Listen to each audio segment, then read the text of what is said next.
Can you guys hear us? So, Joel, we are getting people in the Zoom room who cannot hear us right now. They have no sound. All right, I'll address it. We're live. Okay. Welcome, everyone, to another Teachings Advanced. With me, the Galactic Historian Andrew Bartzes. I'm joined by Lady Laura Massey and Lord Dale Tobin. Welcome to the show today. Hi, Hello, Andrew. guys. And hi, Andrew. It's a welcome and honor to be on again. Hello, everyone in the Zoom room and watching on Rumble YouTube. Hello. Yeah, hi everyone. Oh, Dale's got his radio voice today. Yeah, I woke up just this morning and it just popped out, Andrew. Just popped out. Popped right out. Wow. All right, so with that being said, we are going to be talking about the Merfolks today. But we have a quick technological announcement for everyone. We are having a breakup with Zoom. It has been a long and awful relationship at times. It has provided some uniquely good times, but as a broadcast system and source, it absolutely sucks. It fails the entire relationship test. Okay? We got another troll in the chat room there, Joel. Yes, we are breaking up with Zoom, and it's a reason for that is because the amount of people that are Zoom bombing, not just us, but from every other places. Yeah. 1 second here.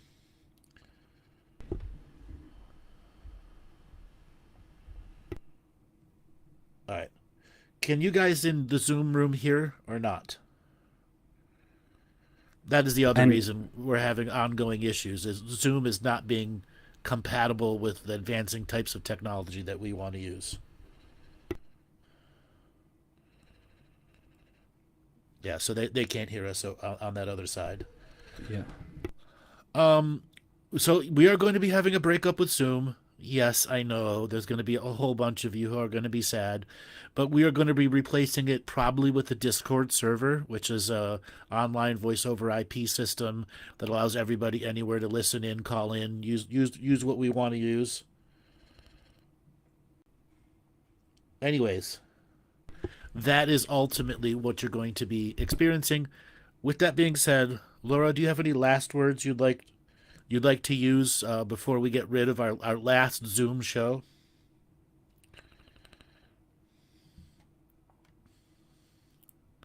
I cannot hear you, Laura. You are muted, Laura. Okay, he's unmuted me. Yeah. Yeah, I'm brings back at YouTube after our relationship. Throwing the rings back? Yeah, How many rings did you get back. from How many rings did you get from you, Zoom? Many. Throwing them back, writing an "it's over" letter. Yes, that's right. Will we be switching to something like Discord? But Zoom is absolutely failing as a platform to continue broadcasting. They do not give us, they want to charge you double for what you're doing, double for more people entering, and so on and so forth. It's just not going to add up as a viable business model to continue to promote. Dale, any last words you'd like to say? So I'd just like to say it's been good, Zoom. We've had our ups and downs or in-betweens, but you're a bit perverted, so unfortunately I'm going to have to take my time and say goodbye. But thank you for the memories. Yes. It's been fun. So with that said, Zoom, we love you, but we're done with you. We now break all contracts, vows, and agreements with Zoom and every dimension, time stream, galaxy, and universe as a broadcast point, source, position, place, and space and time. We can no longer use you because you are a ripoff of a product.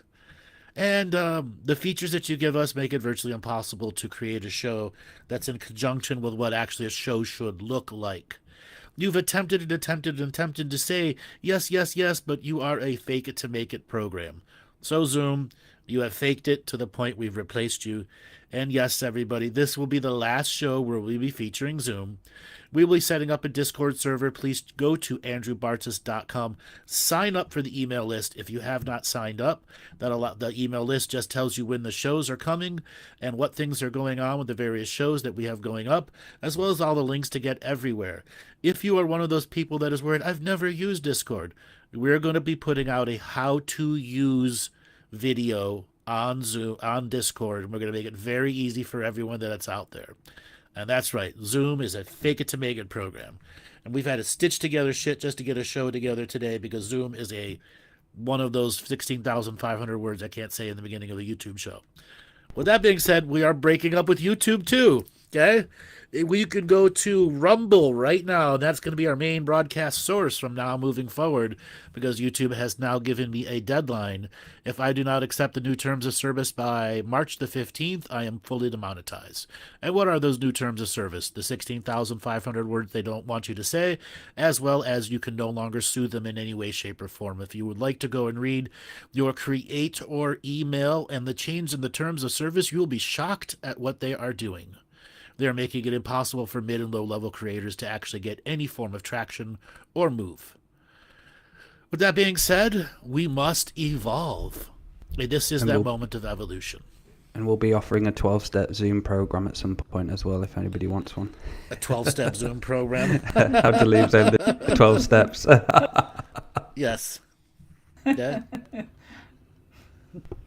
With that said, let's talk about Merfolk. Let's talk about Merfolk. That's right. We are going to be discussing all things that swim in the ocean and might be related to us, body, mind, and spirit, soul family. We are, but So, no one the can hear Merfolk. me. So, a starting point, Andrew. So, a lot of us have this expectation of a mermaid to be this pretty lady in the sea. So, Yes. could we go into the types of realms and what skin suits these Merfolk have? Yes, they have scales, half human, half fish. Now, that is an anthropomorphization. There are plenty of merfolk who look humanoid, but don't look half human, half fish. Those are chimera beings. The ones that are in between magic and science, where souls were bonded to create an offspring, to create something that is more viable for soul families to interact over with long periods of time. Chimeric-based bodies are short-term ways of cheating the spirit incarnation system to force a body to come alive with a soul spark in it. Merfolk are not that. They're a part of the natural evolution of humankind, or humanoid relationships, part of the 989,000 different lineages of humans. They just were adapted to water, whether it was saline-based water, deep underground cavern water with no light, or it was just a amphibious nature. Now, frogs have an amphibious nature, and they have all sorts of things within inside their DNA that make them extremely viable for next-level wisdom creation within humanity. That's the frog. Now, the same thing happened with merfolk. Because they're amphibians and they can think in different ways, places, and shapes, it gives them different ways to explore multidimensionality function. Imagine you growing up swimming instead of walking, adding another dimension to your perception for your entire life. Okay? And then having to deal with pressure. Okay? Pressure is a huge thing for anything that's under the water. The temperature changes. Far more sensitive to that in the greater process, which then changes their lifestyle again and again and again. So what do they look like? They could have hard scales, they could have very light scales, they could have no scales. They can look humanoid-ish with no fins, but they have webbing on the inside of their feet and their toes, as well as hands and feet that can kind of just go like this, and they get a lot bigger, double in length. They have like an umbrella hands that can just open up and grab more water and make more motion. Many of them breathe water through their skin. They don't have gills. There are gill-based ones, but most of those don't have extended lifetimes. They usually have like 60, 90-year lifespans, where many more merfolk have a 300 to 500-year lifespan. We don't hear much about mermen, Andrew. So is it the fact that they brought on mermaids as the sirens who lured the ships to their doom, So and we just have to reduce their power? so we have two myths interacting in here, plus the superstition of the Dark Ages here.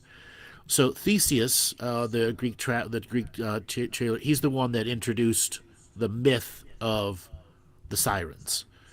Sirens were known about long before that, but that's the myth that solidified it into history. And then Theseus put cotton in everyone's ears, and then they killed them. But they did not look like beautiful women from the very beginning. They were just a distant singing voice luring them to their doom. And then you have dark aging sailors who had no real fresh water to drink and drank alcohol day and night.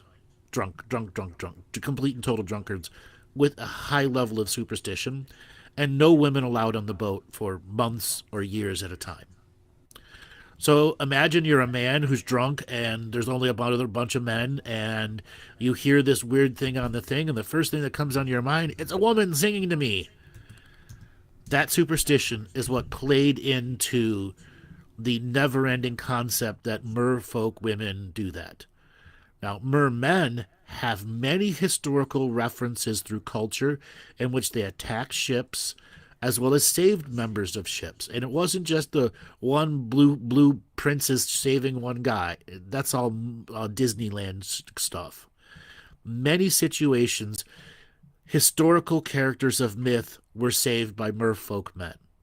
They were the followers of Poseidon or whatever ocean god that was said there at that time. Now, merfolks do have a god-based system like we do. It just doesn't function the same way as Christianity or Hinduism or Muslim, etc. It's a completely different process. It's far more earth-oriented. But it also has its negative aspects within it, which can make minds easily hijackable. So, but that was installed from the very beginning because merfolk are still part of the surface population that is a part of a DNA experiment, which is a lot of what modern light workers who think we're all part of this community, it's just humans. No, it's not just humans.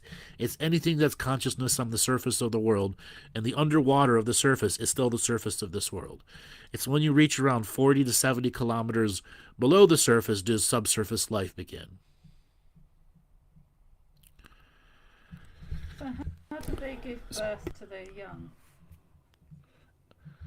So some give birth by eggs, which are then seeded by male, like a standard egg and fish, and there are others that are completely mammal births.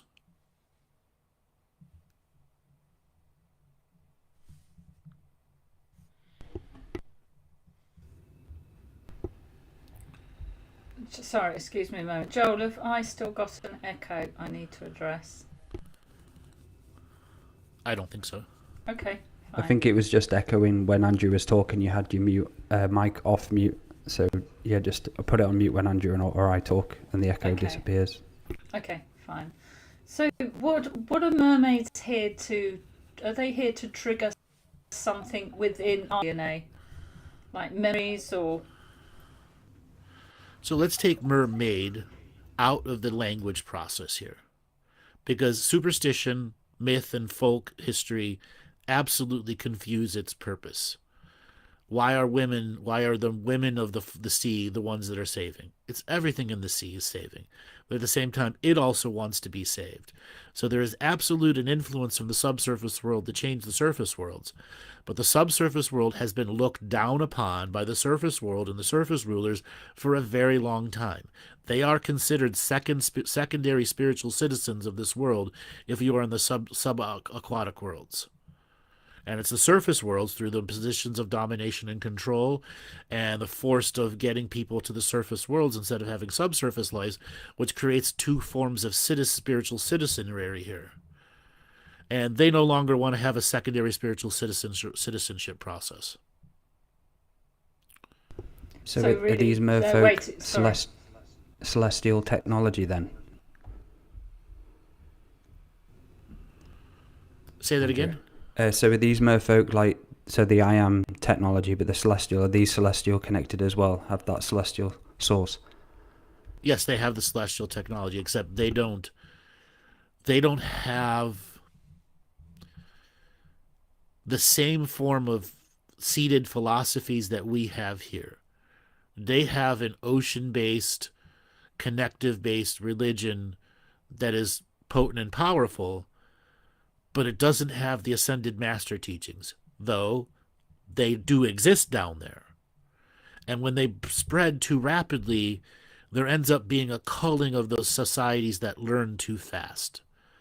Because many of the merfolk people can absolutely outbreed the surface world way faster than humans can. Yes, they are celestial mediums as well, but their journey to it is different than humans, surface living humans.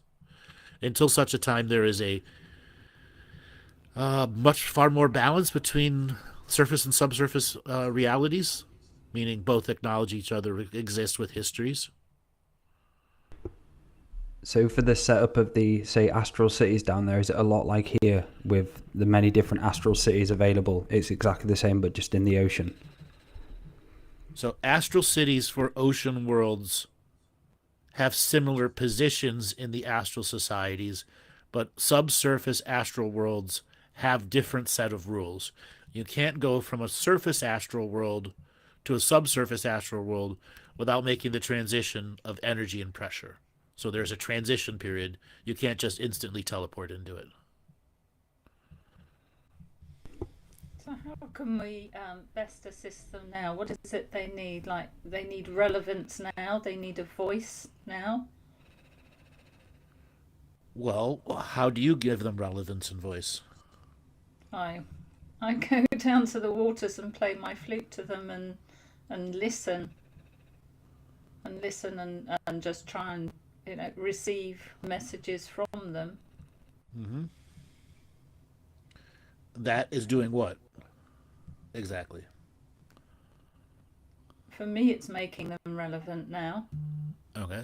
And how would you make them relevant on a bigger scale? Talking about them on a show here now. There you go. We are doing that. I see, yes, Are of we course. giving them direct voice like dragons? No. We're saying that which is out superstition, myth, and history is not all the truth about them. And there's a whole other way to see them. And we're absolutely spiritually entwined in the journey. Many, many, many of us have lived merfolk life and us vice versa, back and forth. But the way the subsurface, the deep subsurface rulers want, they want two classes of souls. The souls that they know that they can harvest through domination and control, and then the secondary souls, which they know they can harvest, but are not going to get as much energy out of the ones that are on the surface. The backup DNA to use. So talking about DNA, is it the egg technology with how they breed then? It's kind of like the fetus in the womb, but an egg technology for their breeding. So egg and fetus in the womb, the perceptions of the infinite growth are different. So there is a difference between them, but they still do the same thing at the end.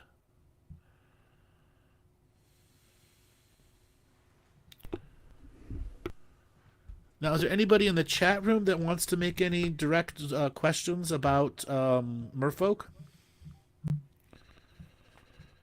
Is there a relationship between dragons and merfolk from Never Not Now? Yes, absolutely there is. Just every living thing has access to a dragon, as long as it's consciousness, on the surface of the world and subsurface of the world. They just present themselves differently to it. And both of them have been put into myth by the system, haven't they? Correct. The myth by the system, yes. Okay, do I sound quiet? Do I need my Sometimes mic you do. nearer? Sometimes you do, yes. Shanine has said, almost afraid of being heard. Please up the volume on your mic. Okay, let's see. No, it's maximum. Okay, maybe that's a bit better. So Okay, regarding like ancestral offerings, Andrew, to the ocean, is that what are some of the offerings you could give to the land, as in, well, not the land, sorry, wrong words, to the ocean as an offering, if Well, people don't wanted to give 'em do that, fish. or is it stepping on journey? Don't give them fish and chips. Start throwing in some fish and chips. Okay. Just No floating Balaam this fish and dirty chips. chip. The best thing you can do with offerings at the beginning is understanding how to give them wisdom. Wisdom that can apply to whether they have fins or hands. It doesn't matter. Good wisdom from soul-based experiences. Situations of love and how you overcame the negatives of love, etc., etc., etc. And then when you're ready to give bigger offerings, it's offerings of prayer for their future generations and their current generations, that they can let go of their traumas, pains, and angers. So, what's it like compared to kind of like Hollow Earth? You know, like political down there. Is there any politics? Oh, it's just or... as political here. And there's Yeah. there's the Trump merman down there. There's a version of Trump merman. Okay. And instead of Atlantis Hotel and Casino, he's got the New York Hotel and Casino. Okay.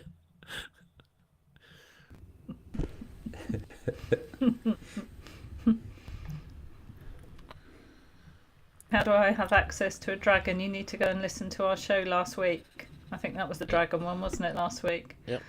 Okay, do merfolk live in bodies of water that are not the oceans or seas? Yes. Our entire world is scattered with subterranean freshwater oceans and saltwater oceans. So if you were to look at the Andean Mountains in South America and follow the mountain chain all the way up to North America, that's known as the spine of Earth Mother. Deep under that are massive underground well springs of water stored, some salt, some freshwater, some brackish.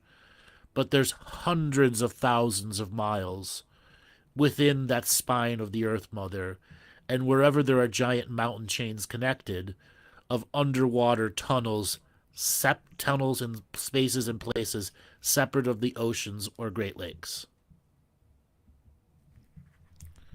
So leading on from that, how do the underwater cities of humans interact with merfolk? You sound really faded away now. I'm right here. I'm here. Maybe it's my connection. Can't hear me?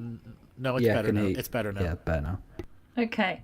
So where were we? How do the underwater cities connect with merfolk was someone's question.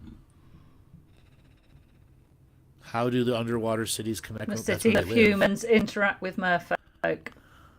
They don't, other than us throwing our garbage on them. There's complete separateness from societies. They don't want us to even know anything consciously is living on the subsurface, let alone anything's more conscious than a human being on the surface. The domination's control is to keep humans human-centric to consciousness. And as long as we are human-centric to consciousness, domination and control wins. As soon as humans start acknowledging that our dogs, our cats, our pets, our loved ones all have a full consciousness with a spiritual journey behind them and ahead of them, that is where we begin to advance as a unique spiritual culture that can acknowledge consciousness exists in all layers of our reality. And that consciousness gets responsibilities like not stepping on its journey, which includes dogs and cats, merfolk and mermen and whales and so on and so forth. What is it So they want to keep you. They want to keep you distracted. What's going on in the country to not observe the ocean? So everything's kind of in here. When was the last time you were able to see a merfolk actually in the eyesight? How long ago? So you're referring on video or me personally? Well, just in general, when the two-legged walked with him and were able to go, oh, hi, John. Hi, Steve. Oh, how are you doing down there? Oh, it has been hundreds of thousands of years for that to happen. Maybe 180,000 years. So there was a golden age long before our dark age. And that golden age lasted from like 800,000 years ago to around 200,000 years ago. And right around 200,000 years is with the golden age. Well, it wasn't so golden. Yeah, it's definitely losing its gold. It's silver now. Wow, we got a little tin in the silver. Until this is worthless. That journey from 200,000 is where the surface world living beings began to have a separation between the subsurface world people. And it took that long in surface and subsurface and subaquatic surface evolution to begin separating their frequencies of unified time and disunifying everyone's time. And which was a part of a longer term goal to temporally seed perception through incarnation. Just as one would geoengineer a planet, they needed geoengineer time and the separations of time, so soul families would no longer be sharing unique experiences, surface, subsurface, subterranean, and galactic and intergalactic. Why did the system? Why was it able to reduce dragons and merfolk to myth, but they didn't do that with the whales? Well, they haven't done it with the whales. Whales are a great myth. There's an entire culture of whale hunting societies that venerated them in the 17 and the 1800s. Even though they were killing them off en masse, they were highly venerated in artwork, song and tales and stuff, like even Moby Dick. Oh, It's yes, about of course, this, yeah. okay? Yeah. So it is. It's just Yeah, passing yes. out of our modern culture because that culture is no longer relevant today. You can imagine telling a millennial you had to, if you wanted to write a book, you needed a whale oil lamp in your house, and everyone burned whale oil. Yeah. Yeah, imagine a millennial. Well, we've got to burn whale oil to okay? 90% of the world was lit by whale oil.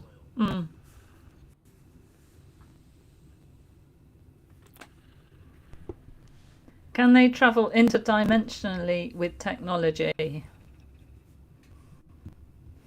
Yes, they can.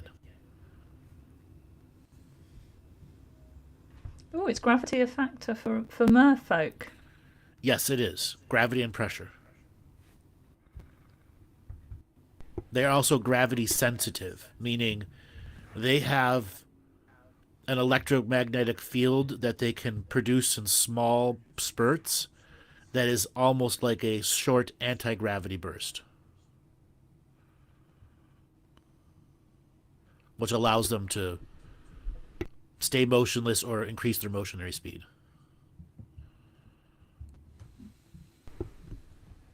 And so for the cities, like when there's a womb chakra or a ley line, what would they do to work and commune with the actual land? Not the land, I keep saying land. Commune with the actual ley line itself or the womb chakra. Do they seem to live near the areas of the ley lines or Yes, whereabouts? just like we do. Yeah. Just like we do. Okay.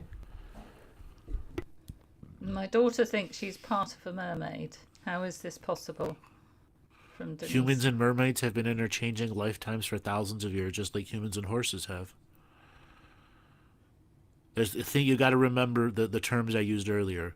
Surface world beings in the system of domination and control are the top citizens they want to harvest energy from, which includes horses. Subterranean, sub-oceanary beings are second-class citizens for harvesting. It is harder to harvest energy off of them, but it's not impossible. So if there was ever a destruction of the surface population, their subsurface could rapidly, the subsurface repopulation could repopulate, and they would never really lose their energy. It's a backup system. So yes, absolutely, you could have merfolk DNA in you. You could have merfolk, dragon, this and that. You could have everything. It's what's activated this lifetime. And then what do you do with it? If she's got mermaid stuff, say, you know what? You ever you go do diving, highboard diving, breaststroke, and say you can always run for the Olympics and prove you're a mermaid. Okay? Motivator. So you're saying a lot of these Olympic swimmers have been merfolk in the past with their ability to be so fucking good at swimming? Yes. Do they migrate like whales? No. But there are societies in the merfolk community who are very nomadic and kind of like hunter-gatherers. They go from place to place. They follow the fish. But wherever there's a really big population of merfolk, they also have a semi-subterranean city that doesn't live on the surface floor of the ocean. So is there part of our DNA that is merfolk? Don't know. Correct. Do you mean everybody's DNA? It is technically in everyone's DNA. But there are certain lineages that it's been kept out of. For what reason? Fate. Karma. Okay, yeah. I do not know all the whims of the universe, Laura. Oh, It is a big Andrew. universe. I It thought you universes all the time. I know the universe doesn't stop universing. Is there a food chain in the ocean realms? Like, Yes, there's an the meteor- absolute food chain, and it's considered their holy energy and what they support and survive, and it's what many of their religions are based off of. And if you understand the great food chain of life, if it breaks down, everything fails, including the surface world. And that's why sub-Aquarian species, their energies are about supporting the great food chain at all aspects. And it's what makes them, how do I put it? Great serving beings to domination and control, because domination and control can threaten the great food chain very easily. Therefore, they will just generally submit to that energy. So apparently in Galactic History 2 there was communication with amoeboids about amoeba. Oh, it's an amoeba. I'm not reading it properly, sorry. About an aquatic creature that would begin cleaning up the oceans. Is this creature related to the merfolk evolution? No. It's something that was specifically created to clean up the toxicity. And that stuff exists here on the surface of the world too. It's just done for a surface version of it. There are things that are amoeboids or amoebid that when given proper exposure to light of consciousness, they can become highly conscious and be given a programmable digestion purpose. Like the toxicity, let's say you have a beach that's covered in toxicity, and you'll spread these amoeboids on them, and they will eat the toxicity, and as they grow, they will have a higher consciousness, and as they die, they'll enter the astral world and then come back as amoebas, and when they've done the entire consciousness cycle, they don't have to be an amoeba again. They can go and be a fish. They can go and be something else in the ocean. So it's a way to take fresh consciousness that's still trying to figure out how the universe works and give it a structure that has a very good and positive mission behind it. What is their connection to planet Mu? I didn't know there was a planet Mu. I thought that was another name for Lemuria. Not Yeah, quite Mu. sure. Mu. They're related to everything. As long as it's this world, they're there and here. You must understand there are so many different eras of human history in which merfolks were a full part of the defense of this planet, and other time where they're like gave them middle finger to them and said, "We're not defending you. You attracted this. We're going to put up our high holy spiritual shields and technological shields and ride it out while you guys get blasted up there." That's happened many times. And there are other times where everyone agreed, you know what, they're going to destroy this planet if we don't all work together. Okay? Are merfolk vegan? What is their nourishment sources? They're part of the great food chain of life. They eat what is available to them. Okay? They are not vegan. That's a human thing. Okay? They're omnivorous. Is there a particular etiquette to how to communicate respectfully? From Catherine. There is, but I mean, I would just be light workering it to tell you. Okay? Oh, go on, Andrew, light worker. I'd just be light working. I mean, if you've never really done spiritual communication, go practice it on the cows first, or something else that's in your area. Just don't light worker power it. Where's my motherfucking merfolk guide? Don't do that. That's etiquette number 1. Don't force yourself in on their reality. Don't force an interaction with them. All too often, the impatient light worker doesn't realize the damage one can cause by creating forced first contact. That's a bit like with dragons, though, isn't it? It's something that should naturally, organically develop as part of your evolution. Sure, that you have to develop, that the dragon should not at all be spurning on, okay? Do they have long lives? Live forever? No, 300 to 500 years at most. Oh, look, several people are asking, why does the Pope wear a fish hat? Age of Aquarius. Why does he wear red shoes? That's an even bigger question. Okay? Okay? And why is that, Andrew? I'm not telling you. We have to research it. Okay. So what No is it like instant that? gratification here. So what is it like then? We have obviously the system here. How is it interacting with them down there at the moment? And because we're going through this change, and obviously we're being able to get more sunspots in and everything. What's it like there now? Is it changing and evolving in this last, say, cycle or So 30? they're having their own version of political crises down there.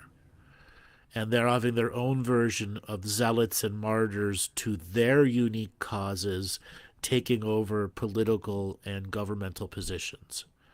They are also not as unified as our common surface world. I believe there's, 210 organized countries in our whole world?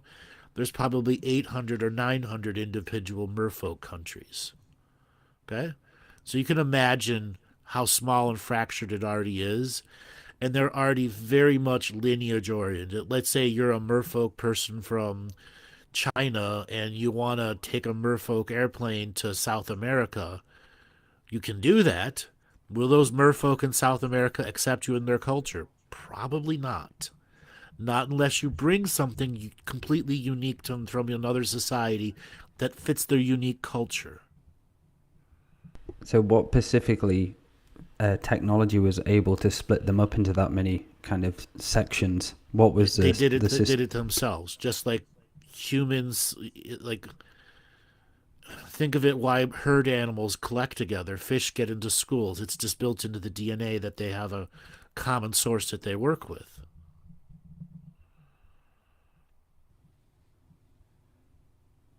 So are merfolk experiencing some sort of consciousness renaissance in their societies? Absolutely, they are. Relative Absolutely, to what they we're are. experiencing? They Yeah, are. Absolutely, they are. And it is as potent and powerful as our experiences. But their experiences are not connected to us. When our experiences and their experiences can be shared as stories around a campfire or friendship, it is when the Great Awakening goes into super overdrive. So, Sarah, no, politics is not a surface issue. It's actually a galactic issue. It's just our politics have reached a point where it has broken down so much where it's transparent hypocrisy right now. Okay? In the past, they at least tried to hide their hypocrisy. They don't do that anymore. So the same thing goes on even in 5th, 6th, and 7th dimensional worlds. They just don't have the ego as much as a part of their politics or the vengeance and anger energy behind it as a third world density does. So ego actually goes all the way up to 7th and 9th dimensional expressions. And yes, very high density and dimensional beings can have an aspect of ego. It just may not be a competitional aspect. It may be a different architectural aspect of how it perceives free will versus our architectural aspect of how we perceive free will in the use of it. So what's their exchange then, Andrew, there? Like we have obviously the money exchange. What's their exchange for, well, just the common exchange between them? All right, so they're a barter-based society. So food, they don't really have issues with food because they can grow food anywhere as long as it's not being poisoned by our surface world. Medical technology is the greatest form of currency you can have through barter. They're great alchemical potion makers because many of them live in the deep high pressures, which allows you to do combinations of elements that are completely unique that can have far-reaching effects on different types of DNAs and different densities. So think of it as, I mean, they have technology, don't get me wrong. They don't need guns. They have their version of it. They have technology that is as equal to our unique militaries. They just don't have it in the high volumes. So, no, it's in their barter system. Medical wisdom is the highest valued. But there are other things that are just as highly valued. Songs, music, dancing, ways to connect to the great food chain, how to have multiple layers of telepathic communication within the food chain. So, yes, all of those are considered higher value for exchange during barter systems. And so when the whales are singing as well, are they connecting to all the merfolk as well when they're doing the celestial songs? No, when the whales are singing, and then people join that channel.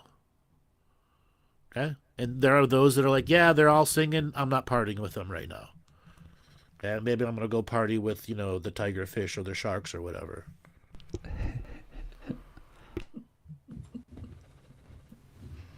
What's the equivalent of sacred fire to merfolk? That's a good one, Jason.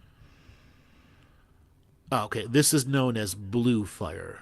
Fire that can exist underwater that is actually cold. That's right, cold fire. They could also forge things in cold fire under deep pressure.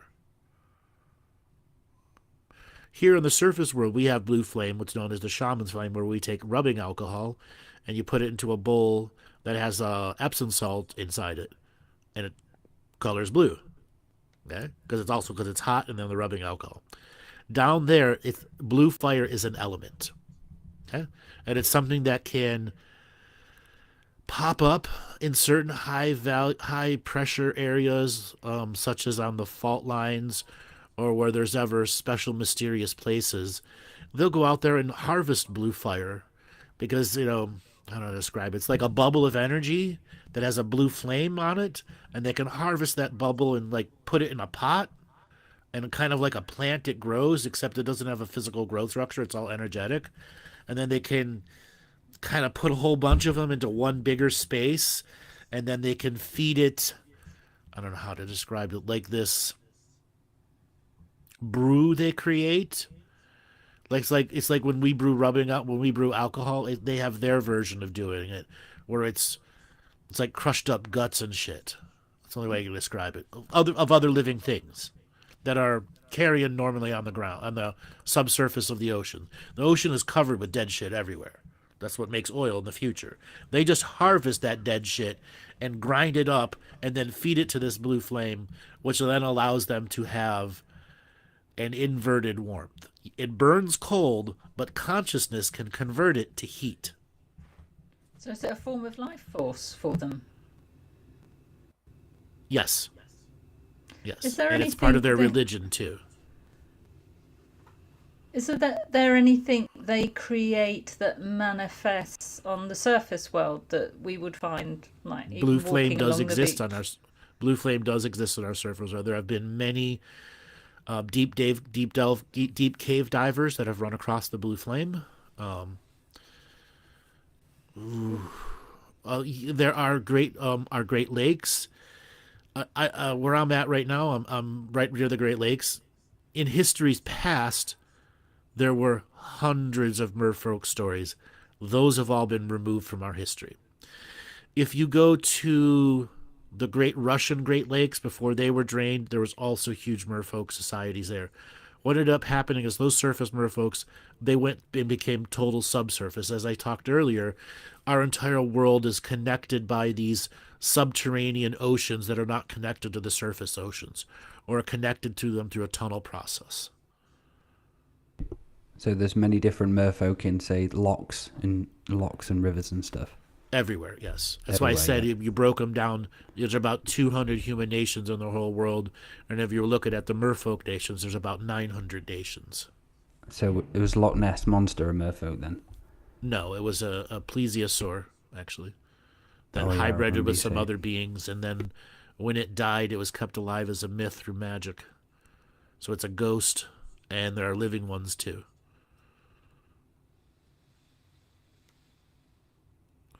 Does the reincarnation grid affect them? Yes, it affects them the same way it affects humans.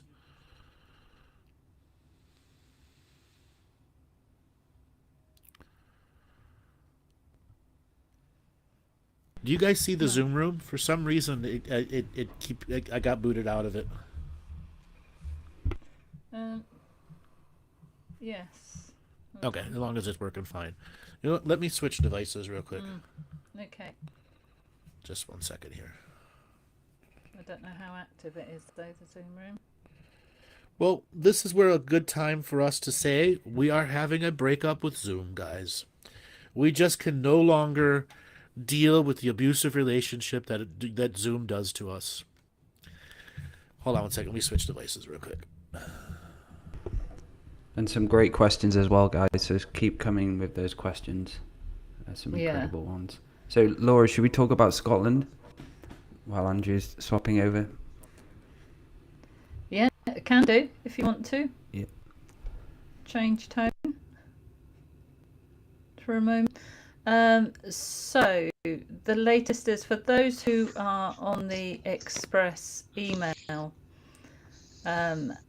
We have an update that we have sent out to everybody who sent into the Express. So you should all have received an email now from Jen, and that will give you the opportunity to buy bus seat tickets. So they are going. So look on your email, look on your inbox and check for that email. If you haven't got it, then just message me. You can private message me on Facebook, or you can email me again on that email, Scotland Bus Tours, 2feathers@gmail.com. We are meeting in, just for those who have applied, which is a few of you now, we're meeting in Edinburgh that morning at 8:30 in the morning. So if you're flying in, you need to come at least the day before so that you can get to Edinburgh for 8:30, or fly into Edinburgh the night before. You've got Glasgow or Edinburgh you can fly into. Glasgow's about an hour taxi drive from Edinburgh. And where is it in Edinburgh we're meeting, Dale? So we're meeting at the bus station in Edinburgh in the morning. So yeah, get there the day before just so you've got time, just in case there's any traffic or anything like that. As well, it's a first come, first served basis. So if you're wanting to come, we've already got quite a few people taking up places. So yeah, what an exceptional, a unique opportunity to have Andrew, Laura, Matty, and expand ourselves as we go through the Highlands and we find our purpose, Laura. That's right. It's the What's My Purpose tour. And that's it. It is the What's My Purpose tour. So we will be discussing many purposes as we go around. Just to relate a funny story, when Jen was asking us questions about how to build a page, and she's like, "So, what's the purpose of this tour?" Which is a question a tech person asks, and we said it is the What's My Purpose tour.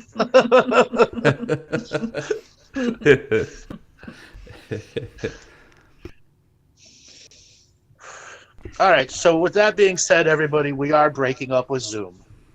For all you Zoom lovers over there, it's time for you to look at your Zoom account, and so you are being replaced. You use too much resources on my computer, you charge me too much money, and you beat me up whenever I want to have tech support from you. Okay? With that being said, we are beginning to set up our own Discord server as it looks for right now. If you are not signed up for the email list, please go to andrewbartzis.com and sign up for the email list. We will also be featuring a watch page in the future. So to replace the feeling of, the closed Zoom room, we'll have a watch page on the web page with a chat room link through it. Exciting times.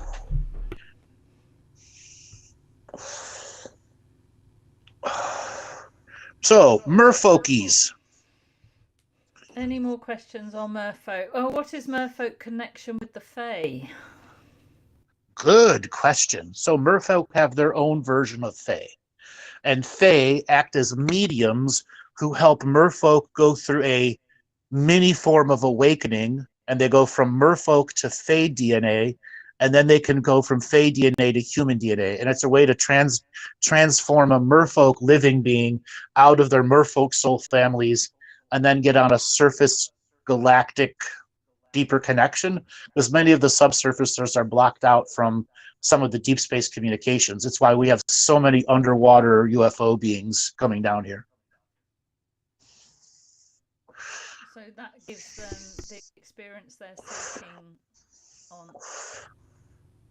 on the surface. Well, they've awakened enough to know that they will be a far bigger impact on the surface than they will on the subsurface. And the subsurface, its particular changes are unique to the subsurface cultures and societies that have been playing it out for the last 100,000 years. Just like our top society, bankers and politicians are at the top of that society, and it's fair to say they've been doing that for the last 700 to 1,000 years. That common, let's just say 10% of the population that has those super high paying jobs and manipulate world affairs. So for the like extraterrestrial and the galactic beings, do they have a communication with them and are able to commune like unlike us? There is a limited form of communication down there. So once you add water as a distinct medium, it becomes a lot easier to detect a psychic broadcast source from off-world to on-world. So if it's detected, it can be hijacked. If it's hijacked, it can be counterattacked. So they have to discover ways of bringing a broadcast source that has an untrackable system to the sub-aquatic species, which does exist. It's like Radio Free Earth that they can tune into, and then they can get connected to the psychic ships that are out there, which are communication-based ships. And do they have any fraud time at all with all the politics and domination? Yes, they do. Down there? Yes, they do. But it's just not linear. It's not linear Roman numeral. So are they affected by Mandela effects? Do they have their own? Absolutely, they're affected by Mandela effects. Yes. Everything that affects us here affects them there too. Okay. Are the Merfolk focused on ascension or spiritual development like we are? Oh, that's such a human question. They're born into the ascension every lifetime as part of the connection to the great food chain. So take great food chain out of teaching and apply it to human beings here, we can be on a far more rapid ascension process. But down there, because of their fractured society and lack of ancient tomes and manuals like the surface world has, you have small cloistered societies that hold information as power, kind of like the secret societies in the 1500s to the mid 1900s. And when you have 900 nations all hiding power from each other because they don't want anyone to get more powerful than the other, that's their particular chemistry and soup that they have to uncreate. So as we go closer to the golden age and the era of the Dreamtime awakening, would they have their awakening start? I don't like to use the word. It will be mirrored. It will be mirrored through their perception. Yeah. And they'll be able to have like Dreamtime synchronicities and deja vus and stuff like us. Yes. Yes.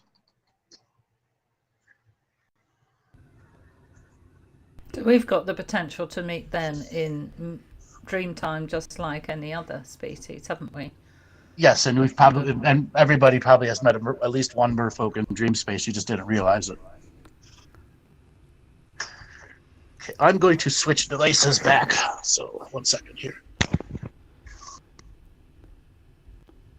And that's it. It's letting go of that image we have of mermaids, because there's only really a few images going around, isn't there? Like the mermaid film and that beautiful mermaid energy looking person. Do you imagine if a child actually saw a real merfolk, they'd be like, what the fuck?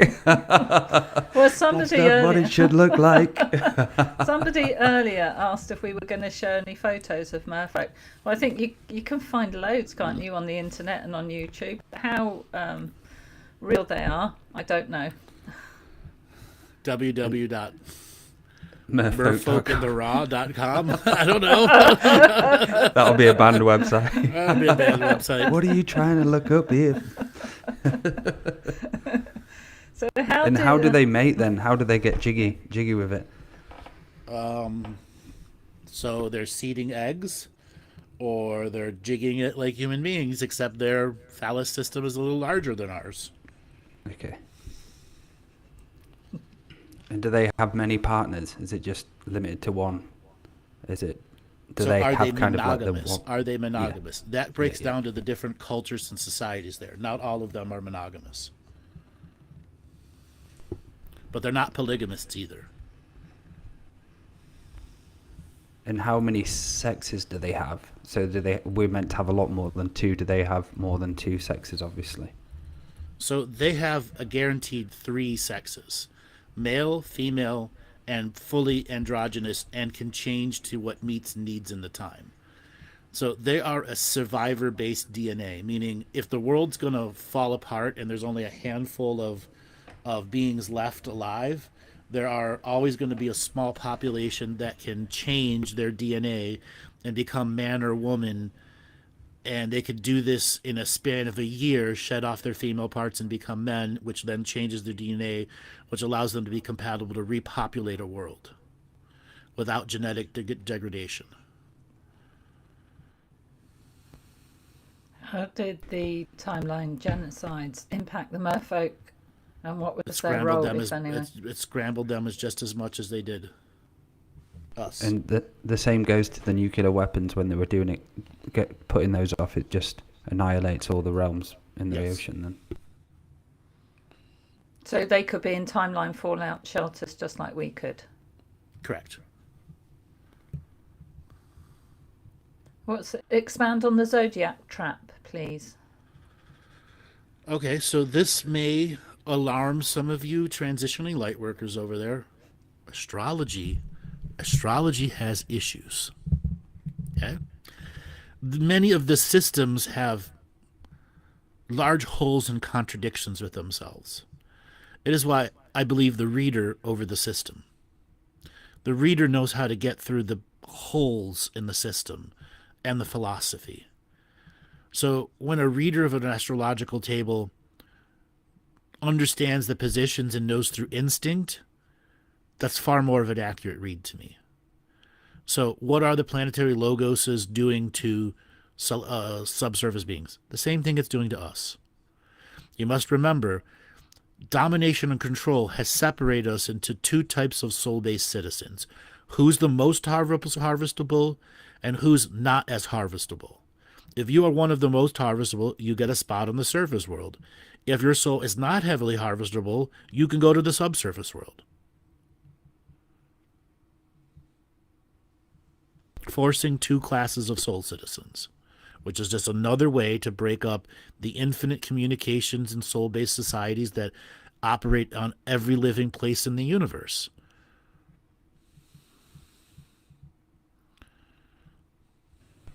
So it just goes back to that process, doesn't it? That we are a farm. Yes. All of the in between, above, below. It's We just are a farm. free roaming farm. Our mind is our prison.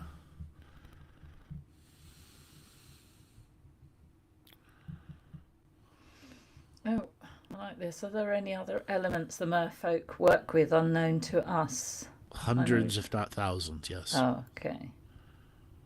I will say thousands.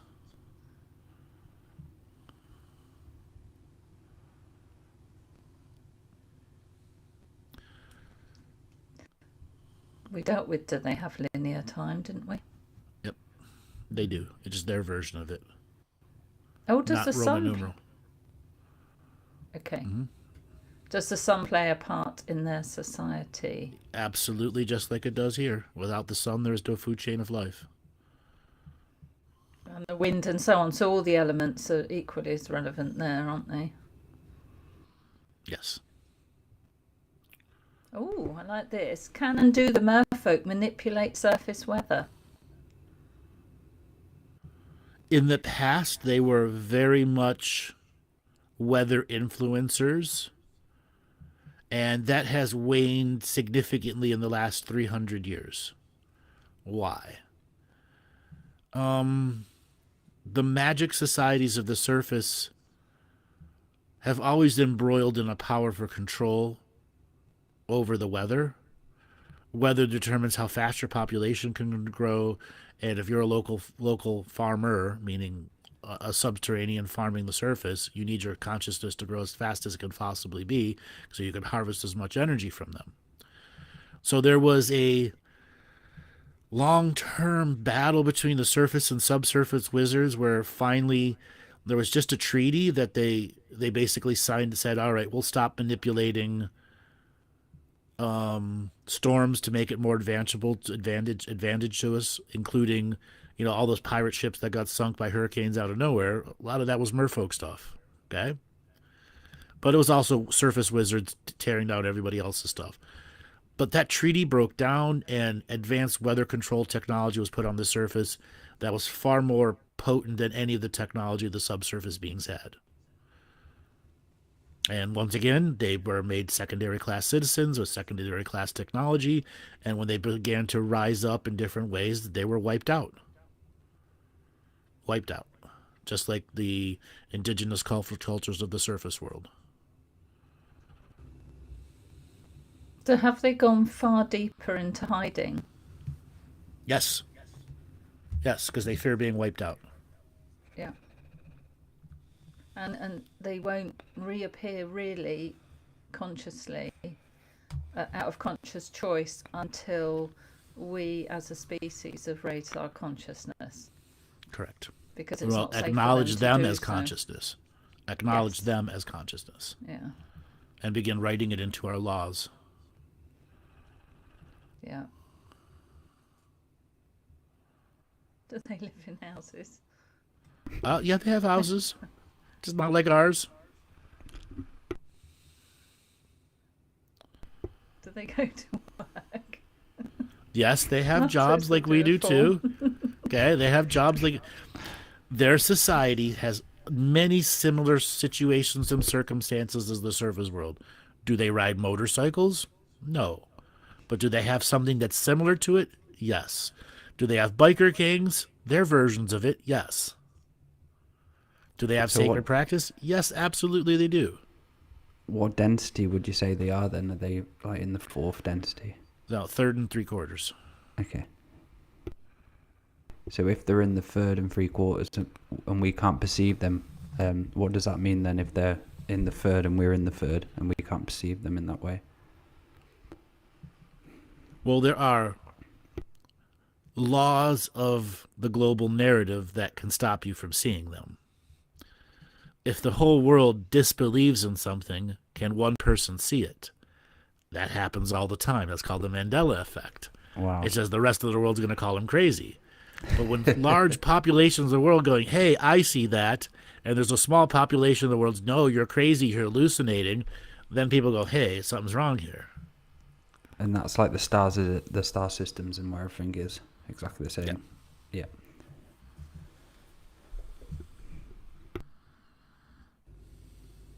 Well, related to the time of pirates and St. Elmo's fire, how do merfolk use lightning energy?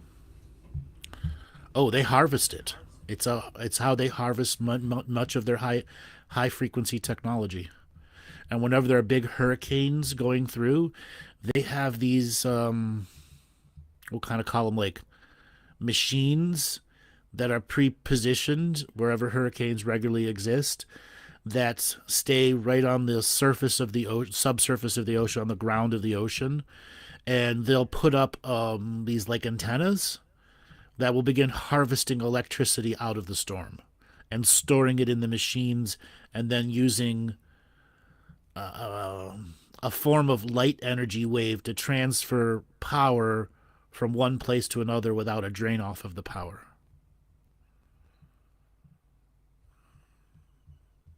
Presumably they can harvest energy out of all the elements then, can they?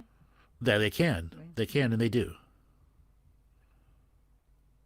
Oh, what about their blood? It is mostly red, but there are others that do not have red blood. Red blood relations is something very unique to the human condition and where we're at. Anything sharing red blood has a oneness factor to them. Things without red blood can still be related to humans, but the way they process reality is different. There are some subsurface beings who have a bluish tint to their blood, or a grayish tint to their blood, or actually they have two systems of blood, completely independent of each other. Okay? Where one can be red and one can be blue, or other colors.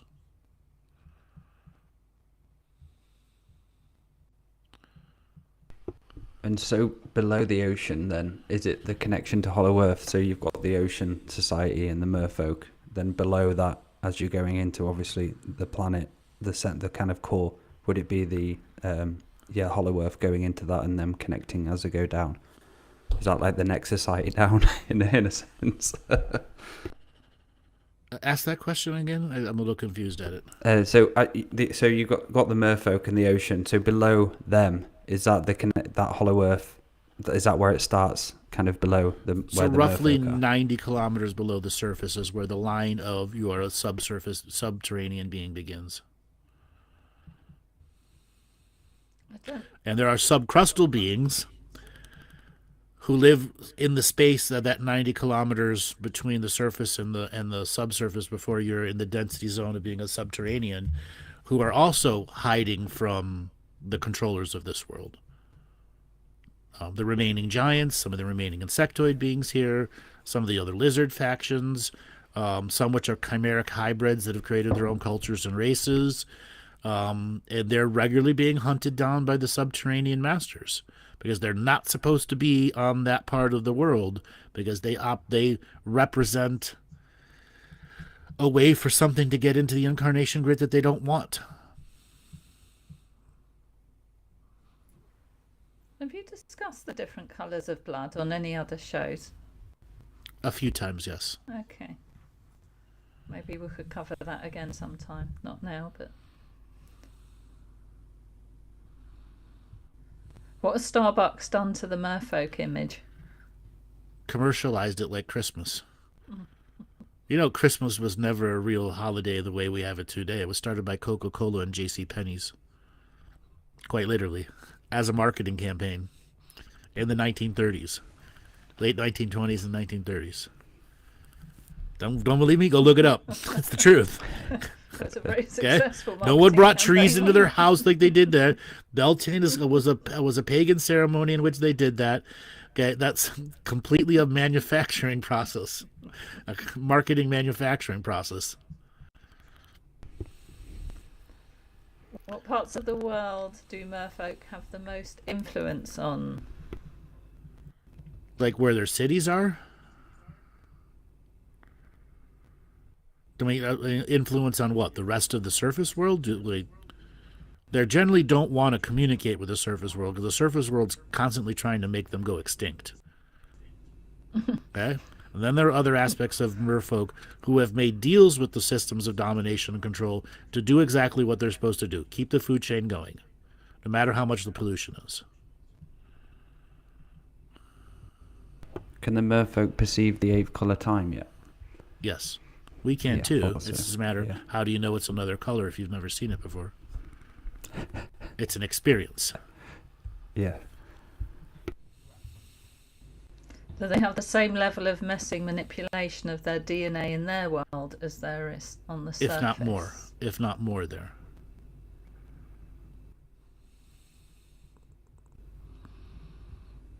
Why is that? To keep them less potent? Yes, but it allows a certain type of human DNA to do Frankenstein experiments on them, where the surface world, us, they pretty much banned the majority of full chimeric Frankensteining a few 100,000 years ago, and they reserved the Merfolk communities to be that type of negative force testing on them. Because again, they're a secondary culture, society, that they just can't harvest as much energy from them, but they're still harvestable. And they're still needed to keep the food chain going. Without the Merfolk, an integrated part of the oceans, the whole food chain falls apart.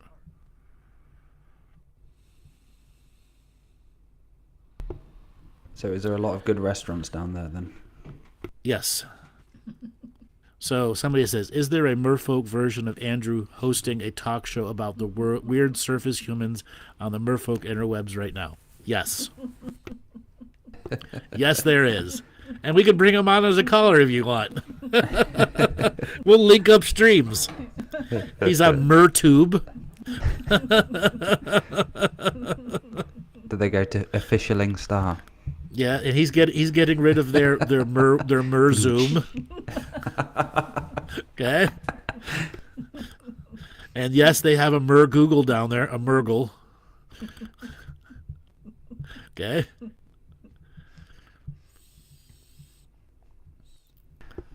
It's not Bill Gates, it's Gil Gates down there. Exactly, it's Gil Gates.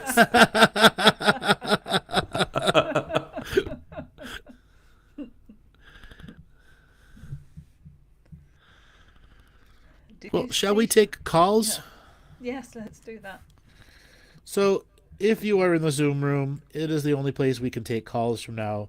And that is the other reason we are divorcing our relationship with Zoom, because we want more people to be able to call in. So if you are currently in the Zoom room and would like to be a caller, like to ask questions about chat, you must go ahead and raise your hand. Raise your hand, raise your hand, raise your hand. Okay, we've got one person that has raised their hand. Well done, Sarah. Okay. So, Joel, we are giving you an opportunity to prepare as Mer Google and Gil Gates. We synchronize our broadcast and link into the Mer Zoom. And going to give Sarah a signal to unmute.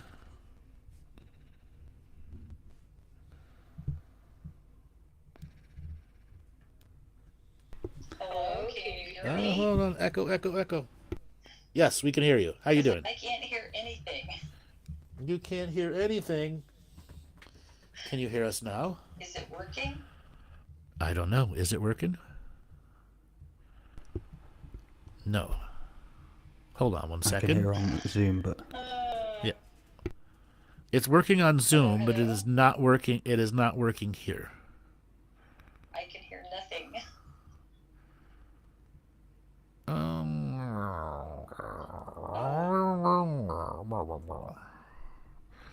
All right, so Joel, let's just go ahead and mute them over there. Let's not worry about callers just yet. We will just have to switch back to taking questions through the chat room.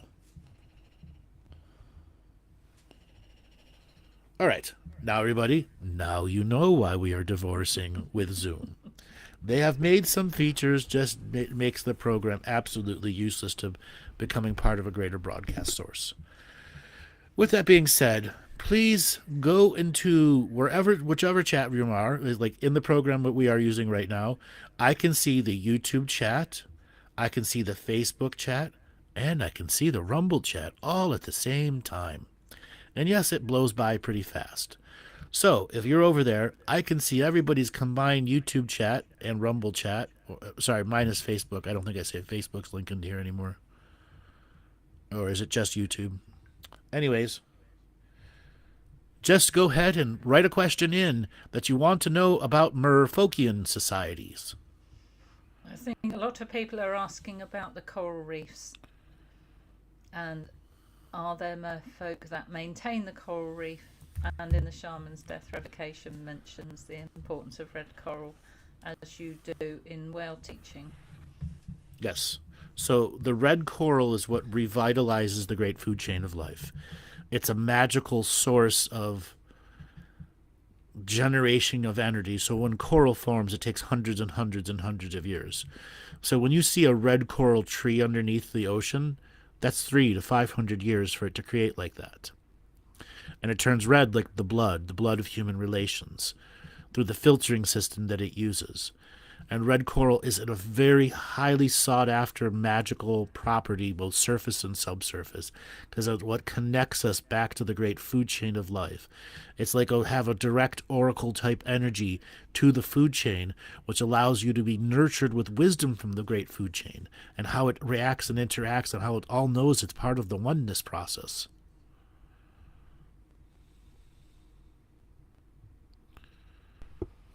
How many of the mer communities are free roaming galactic? Well, free roaming galactic citizen is something you earn when you are a highly advanced spirit and soul. So how many of them? Very few. Just like our surface of our world. Anything that's going to be a free roaming galactic citizen is going to be trouble for the subterranean controllers. And they will want to eliminate them as fast as they can. Or get them encountered in drama that makes them useless to the rest of society. Do seashells have any significance? Absolutely. And what's that? Does blonde hair have a significance? Yes. Okay. Does armpit hair have a significance? Yes. What is a seashell? A home to a crustacean. That they grow and move around with them. Okay? That's their protective energy from the predators that are out there. Okay? Can we put our consciousness into a seashell and be protected by it? Absolutely we can. It just requires a smart human to think bigger instead of smaller. So for the like fish and sharks and whales and everything, how do they connect with the merfolk then? Are they kind of like their kind of guardians or teachers in any way? So the shark community you gotta realize, sharks serve a very unique purpose. They clean up the ocean. They'll eat anything, okay? Anything rotten, they love it. It's rotten, I eat it. So they clean up the dead shit in the ocean. So then there are other things like all the different crab communities who also clean up the shit on the bottom of the ocean. And without those things as being a part of the food chain of life, high forms of toxicity will form on the subsurface floors. So what a lot of merfolk do is they identify the packs of crab or sharks that have an advancing consciousness. And they try to make relationships with them, friendships. Sometimes, like when we capture a wild horse here, the shark could be part of their community. Is it pet versus them growing its consciousness? It's more like it's a pet that they're trying to encourage to become fully conscious. Okay, they love it, they treat it well, but they also know that the consciousness in it has to grow in knowledge and wisdom, and they figure out ways to share knowledge and wisdom with them so that they're no longer pets, that they're seen as consciousness. And then there are societies of other sharks and fish who want nothing to do with merfolk. Okay? It's a vast underwater community of individuals out there.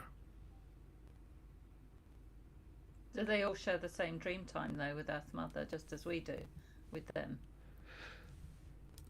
Yes, they all share dream time with the Earth Mother, except theirs is... the process to getting the dream world is different because their DNA is slightly different. But it Do we still see connects any to our mer dream people world. on the TV or anything, or films? Do you see a lot of merfolk? Does the system Merfolk try in to human stop bodies? that? Yeah, in human bodies, yeah. Yes, all those people that are gold medal Olympic winners in water sports. Vast majority of them. Wow. Yeah. With those huge feet. They've got like size 20 feet. Yeah. Cheaters. Yeah, cheaters, exactly.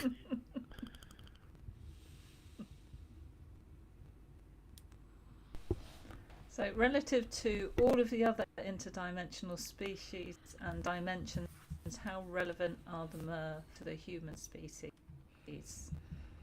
We don't go anywhere without them, and they don't go anywhere without us. But that's also said to whales, dolphins, elephants, tigers. Those are all conscious aware beings with conscious aware cultures and societies that function different than us. We as the human species must open up our laws and philosophies to acknowledge them, and through our religions, that they are conscious beings with a choice and that we cannot make choices for them. Because if we start making choices for our whole planet, we eliminate the celestial consciousness purpose for integrating with us as the mass species generation system that we are. And it completely against free will. Yeah. Do they have a great sense of humour as well, the merfolk? As in like comedians and... They do have comedy as a culture, but is a big thing. I can't really translate a merfolk joke that we would all get, but they do have comedy. Is it as big as our world? No. Do they have stand-up comedians? Yes. But their culture, if you were to take us back 100 years ago before radio and television, everybody shared entertainment. Like your neighbors would come over after dinner and sing and song and dance from like 7 o'clock to 9 o'clock. And everyone shared their, that's why talent shows were so big in the 1920s, 30s, 40s, and 50s, because everyone showed off their talent. And when your culture is based around that and not based around watching stars who you've never physically met give you drama stuff that doesn't really connect to you, okay? So their society is radically different. So how do they perceive us? Is that in slightly in fear or in? How do they perceive us? That's a extremely broad question. Yeah. They're broken down to 900 different base cultures, each with a different sense of fear, regret, jealousy, hatred, or good tidings. They all realize that they can't do it without us, and they all want us to wake up, but they also know every time they go to the surface and try to wake up humans, they get the shit kicked out of them. Okay? So it's still up to humans to wake it up. And there's many rebellious merfolk who will never stop trying. And that's great. And there's extremely rebellious human beings who aren't going to stop trying either. When we all work together, hey, a whole different shit can happen. What was that movie? The Color of Water? Yeah. Okay. Where she fell in love with the fish guy? Oh, okay? that was weird. That's it. I remember Here we watching go. that. They Shape captured of it, didn't Water. they? And it was in Yeah. she started making love to it. Like. Yeah. The Shape of Water. That was what it was. Yeah. I think that'll be another word for horny. I can't think of a fish name for horny. Did they smoke weed underground? Probably their own version. Do they? Do they smoke weed, cannabis? No. But they have other things that are similar to that. Yes, they have their version of it. And they don't really have a 420 culture. Anything like drugs is a completely different. Drug abuse is a human surface thing enforced on us by big pharmacology companies. So there's no like ayahuasca ceremonies going on down there. No, there are ayahuasca ceremonies. That's more of a natural journey. Yeah. But there's just not pill clubs, okay? And corner dealers like we got here. Powder will fuck your insides up, burn a hole in you. Yeah, I'm going to switch devices real quick. Yeah, so some great questions, Laura. Is there anything you want to expand on as well? What an interesting show so far. Oh my goodness, isn't it? No, there's so much there, isn't it? And there's so many good questions in the chat. It's Really good fun to questions, get guys. them- yeah, to get them Ed and to get Andrew answering them. I can't come up with any better questions than these. Well, come on, we'll lay them into me. Right, when you were previously a planet, were there merfolk on your planet? How common are merfolk in the galaxy and universe?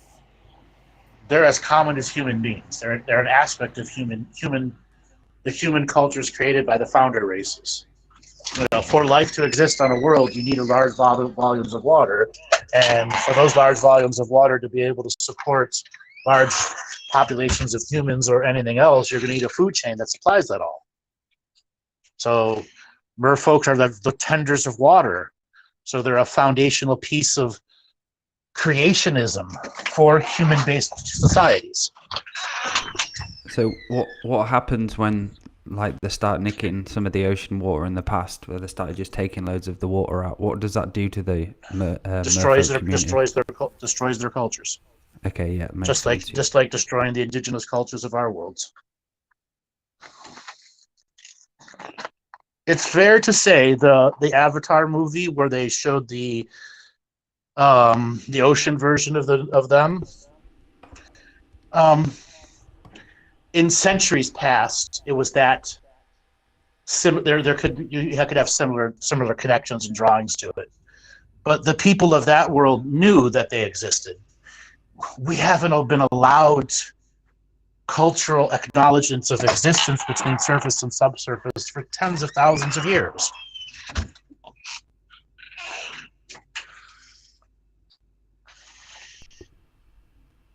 So when they And I it is can't hear you. mind-blowing. can't hear me, Go ahead. It is Yeah, we can hear you now. mind-blowing. Yeah. That the only thing what stops us from seeing them is our belief, and how important belief is for everyone.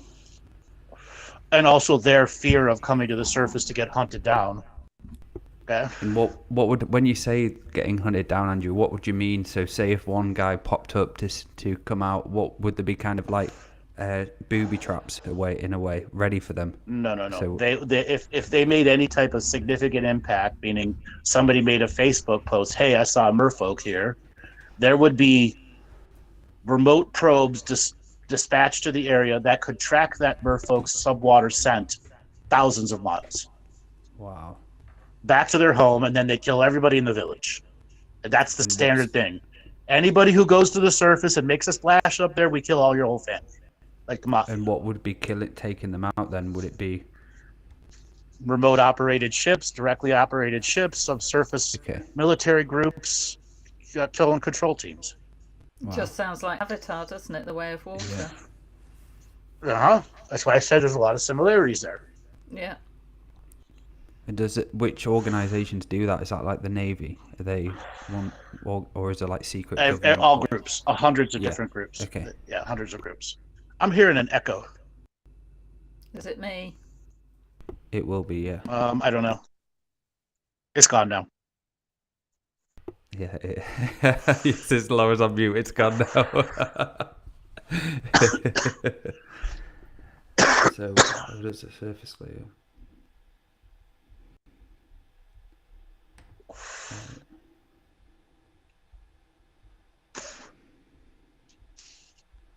So, what's it like for, say, the healing industry there, Andrew? Is it a big part of the Mer community? Say, like energy healers. Yes, it's a huge part of it shamans. because so many of them have had mass family-wide trauma annihilations. That had to be a big part of their cultural survival technology, was how to heal people from, whole swaths of families being, eliminated on a regular basis.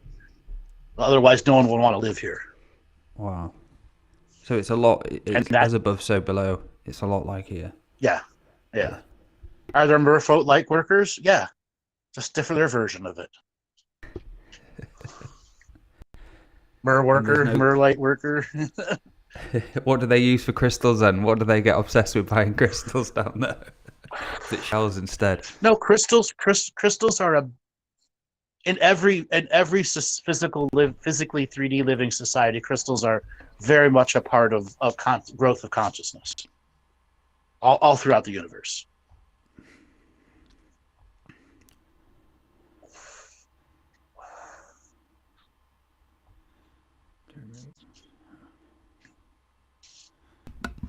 So do they have any government?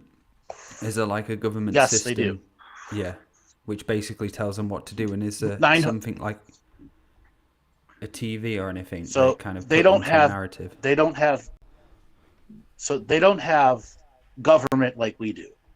They've been broke down to 900 individual nations or nation states or city states. You could even call them more city states than nation states.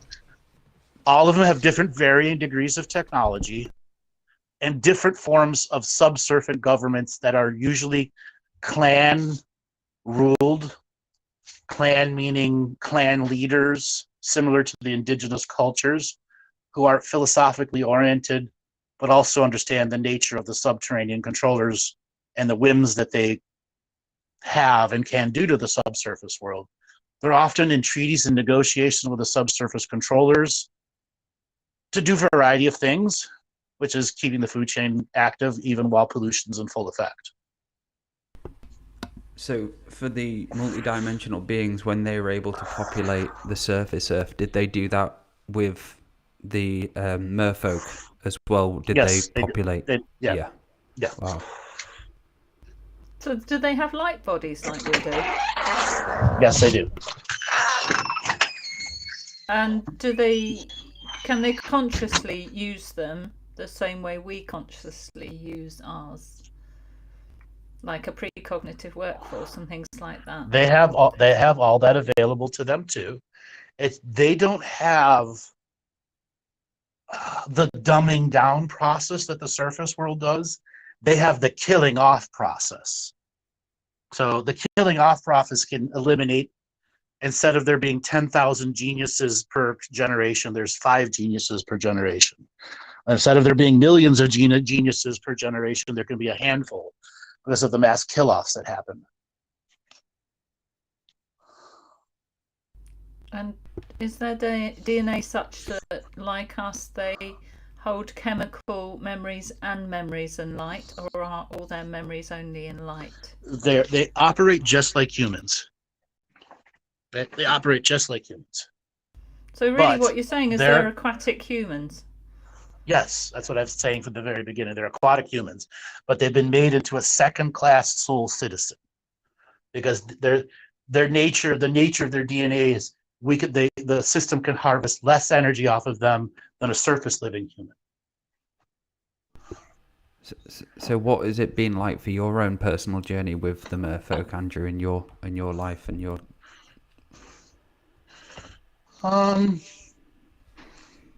It's hard to describe because there are many merfolk that I've met that have figured out how to evolve and advance it enough where they can communicate with the various communication ships that are out there. So I've met many of them up there. And their consciousness. They are conscious beings of awareness and choice and have a beautiful culture and music and all of that. But we still have to learn about them. They know far more about us than we about them.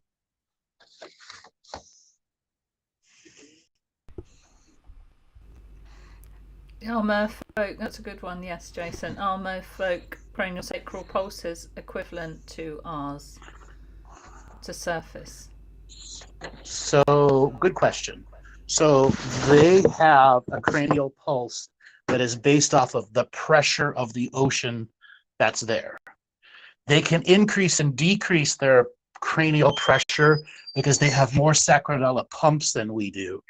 Also, their spinal column is far more hollow than ours, which can also move more spinal fluid. And they have ganglions that are set up different, so their spinal column, if something is injured, new things can grow in its place. So yes, they have a craniosacral pulse, and they can increase the pulse based off of the pressure and the depths of the ocean that they're in. So are they're more likely to be able to recover from like a spinal injury than we would? Is that Yes. what you're saying? Yes.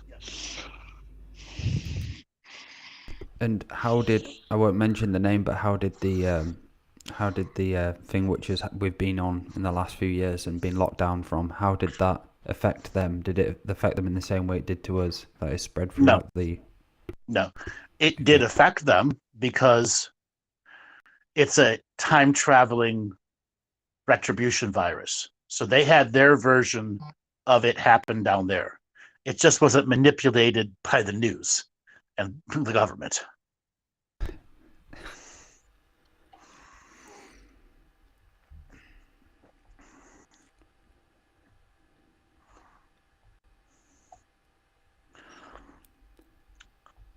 We were going for an hour and 40 minutes straight talking. So I'm getting that echo again. Hold on, I'll go. All right, there we go.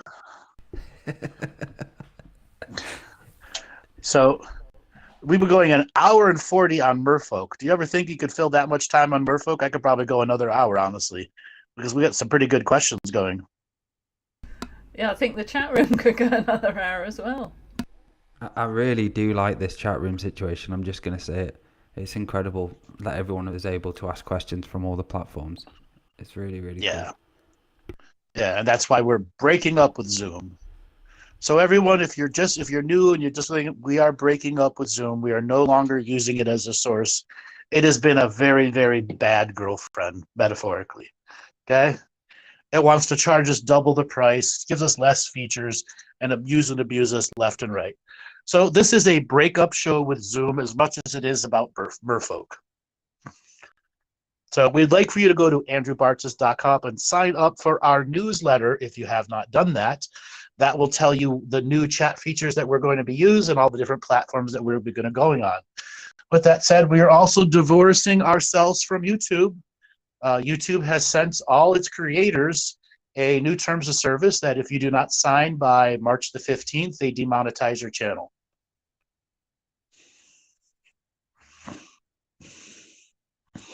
And that includes the 16,500 words you can't say in the first 90 seconds of YouTube, but they're making it retroactive for all the shows you've created in history.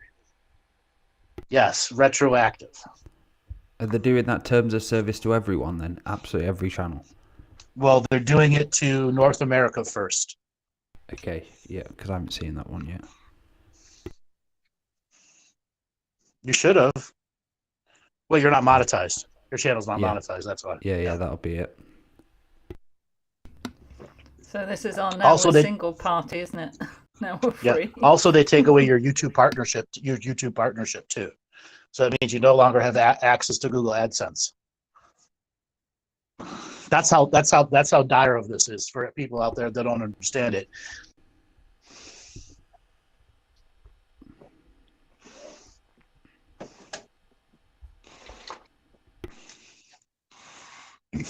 Well, guys, next question. Well, do I still have an echo? Because Dale might have No. to read the chat. Okay. I like this. Do the Mer have their own versions of light languages? Yes. Yeah. Every society, every conscious culture does. Throughout the universe.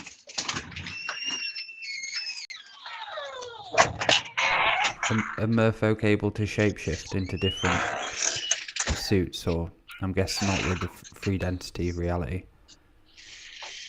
So in the past, they were shape-shiftable, just as humans were, but shape-shifting DNA was eliminated from human culture, surface and subsurface, around 600,000 years ago. It just wasn't going to apply to the narrative that they had moving forward. How can you be racist if everybody, the different form of racism that they're looking at? Okay, if everyone looks the same other than their culture, other than their colors, what if you have somebody who can look like anyone? That'll break the woke. Mm-hmm. I don't know I understand this, but do their society follow the crystal spiral or the golden mean spiral? What's the difference between the two? But we do, and we do too.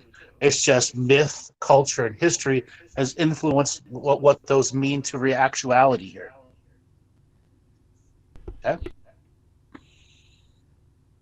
There are greater things to be understood about many sacred geometry, symbols, objects, sigils that will change our perception of how the universe works with conscious application, when consciousness is applying itself to a reality and making itself relevant to the reality for an extended period of physically living time.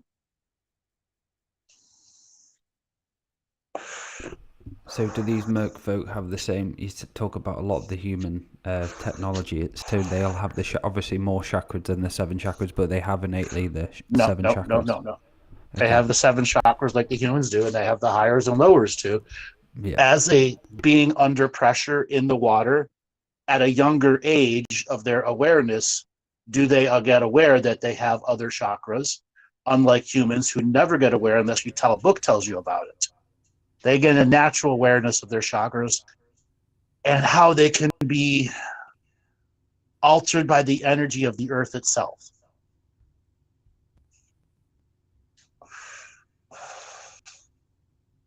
Because so we've got the internet and all of these signals kind of which stop us from global awakening and being able to dream of soul family. So in the ocean itself, Have they got anything like the satellite stuff to stop them dreaming with their ancestors and soul family? Yeah, it's called wipe them out to keep their population levels low. And sonar as Genocide. well. That's the tool. Okay. That's the tool. Yes. So Sonar is one of the genocide tools.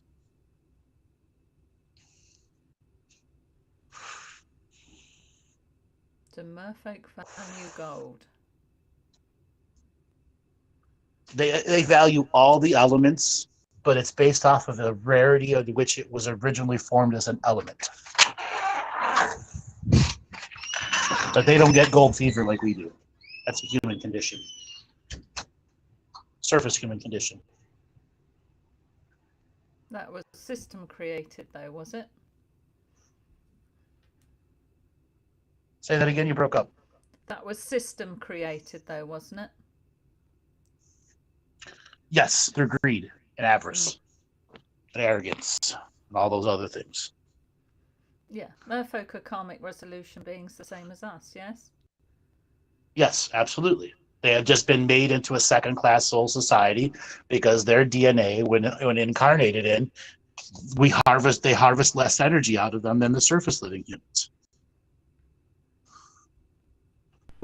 That's why they want more surface living humans than subsurface living humans.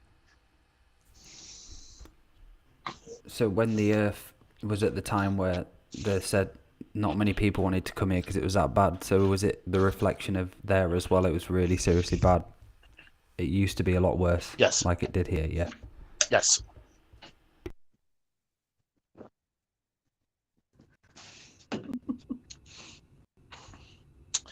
Well, guys, you know what? Let's call this an end to the show. We've done a lot of Q&A. We can't take calls in right now, which is fine, which is just another reason for us to break up with Zoom. So, Dale, you want to give a way for people to get a hold of you? Yes, so all my services are available on daletobin.com and twofeathersmedicine.com. I teach psychic surgery, train people in psychic surgery, and I offer one-to-one psychic surgery sessions as well. So dale.tobin.com or twofeathersmedicine.com if you'd like to book a session with me. And thank you, Andrew, and thank you, Laura. It's been an incredible show, guys. Laura, you want to give a way for people to get a hold of you? Yes, twofeathersmedicine.com or my Facebook page. I teach shamanic self-mastery courses. And yeah, great show. Despite all the divorcing from Zoom and so on, I think we can have our after divorce party now. So thank you, Dale. Thank you, Andrew. Yes. Yes. And thank you, everybody, for such great questions. Yes. Also, one further note, the express pay session for the Scotland bus tour is open. So for those of you that emailed Laura that you wanted to be a part of the express pay, that will be open for the first week before we open it up for everyone else. There's a very limited amount of people who want single rooms because we're going to be in very remote parts of Scotland.